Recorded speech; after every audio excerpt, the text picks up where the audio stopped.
L'aéroport de Goma, dans l'est de la République démocratique du Congo, a été la cible d'au moins une bombe auto samedi matin, selon des sources aéroportuaires et administratives. L'étendue des dégâts et la provenance de l'engin explosif n'ont pas encore été précisés. L'aéroport de Goma, chef-lieu du Nord Kivu, dans l'est de la République démocratique du Congo, a été touché samedi 17 février vers 2h00 HGMT, par au moins une bombe.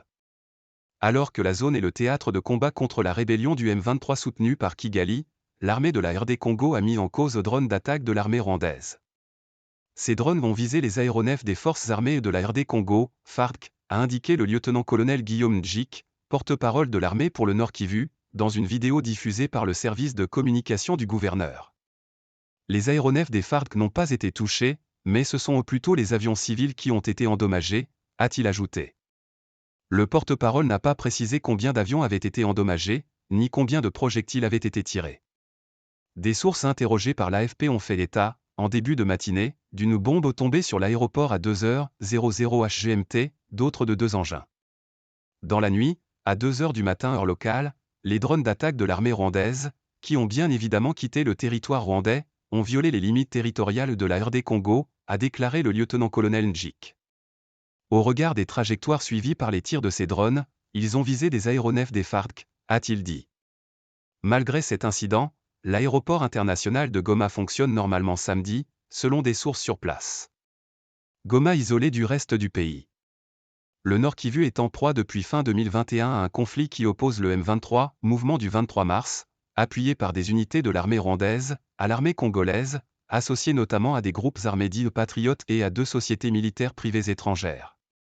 Plusieurs milliers de soldats et de miliciens sont engagés, ainsi que de l'artillerie, des avions de chasse Sukhoi 25 et des drones. Le M23 est une rébellion majoritairement Tutsi qui a repris les armes fin 2021 après plusieurs années de sommeil et s'est emparé depuis de vastes pans du territoire du Nord Kivu. Son chef-lieu Goma, agglomération de plus d'1 million d'habitants, calée entre le lac Kivu au sud et la frontière rwandaise à l'est, est actuellement pratiquement coupé de toutes ses voies d'accès terrestres vers l'intérieur du pays, au nord et à l'ouest. La RD Congo accuse le Rwanda et ses supplétifs du M23 de vouloir faire main basse sur les minerais de l'Est congolais.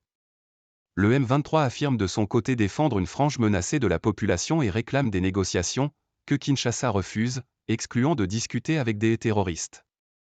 Crainte d'une explosion de violence. Il y a une dizaine de jours, les combats se sont intensifiés au niveau de Sake, cité stratégique du territoire de Masisi située à une vingtaine de kilomètres à l'ouest de Goma. Aucun chiffre officiel n'a été donné, mais selon diverses sources, il y a eu des dizaines de morts et blessés, civils et militaires. Jeudi, l'armée sud-africaine a annoncé que 2 de ses hommes, intégrés dans une force régionale d'Afrique australe qui vient de se déployer dans la région, avaient été tués et 3 autres blessés. Les initiatives diplomatiques lancées pour régler la crise n'ont jusqu'à présent rien donné. Un mini-sommet sur la situation dans l'est de la RD Congo, réunissant plusieurs chefs d'État africains, s'est tenu vendredi soir à Addis Abeba, en Éthiopie, en marge du sommet de l'Union africaine. Le président de la RD Congo, Félix Tshisekedi, a été largement réélu pour un 2e mandat le 20 décembre, après une campagne au cours de laquelle il a menacé de déclarer la guerre à Kigali et comparé le président rwandais à Adolf Hitler et à ses visées expansionnistes. Avec AFP.